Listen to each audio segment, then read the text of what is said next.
শ্রীমৎ স্বামী অদ্বৈতানন্দপুরী মহারাজের আকাশবৃত্তি বলতে বোঝানো হয় তার আধ্যাত্মিক জীবন,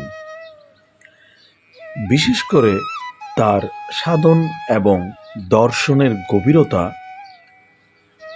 যেটি তার জীবনের একটি গুরুত্বপূর্ণ দিক ছিল এবং তিনি তার শিষ্য ও ভক্তদের জন্য এটি অনুসরণীয় করে তুলেছিলেন।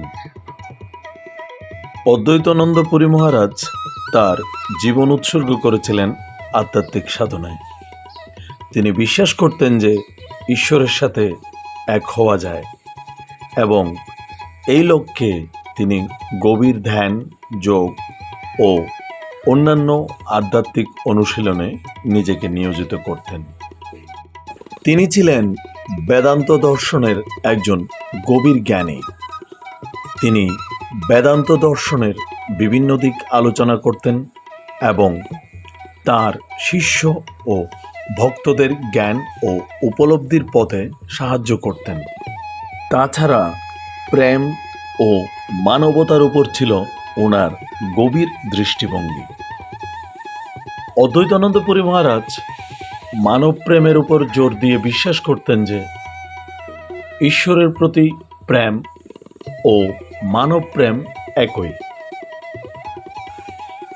তিনি তার জীবনে মানব সেবা ও মানব কল্যাণে নিজেকে উৎসর্গ করেছিলেন। এই যে আপনারা এখানে দেখতে পাচ্ছেন, সবাই স্বতঃস্ফূর্তভাবে সব কিছুই করছে, অর্থাৎ কে দিচ্ছে, কোথা থেকে দিচ্ছে, কারা দিচ্ছে, কিভাবে দিচ্ছে, এসবের কোনো মোটেও চিন্তা নেই। অদ্বৈতানন্দপুরী মহারাজের আকাশবৃত্তি তার আধ্যাত্মিক জীবন, দর্শন ও মানব সেবার একটি সামগ্রিক চিত্র তুলে ধরে। তার জীবন ছিল একটি উদাহরণ যা আজও মানুষ অনুসরণ করে।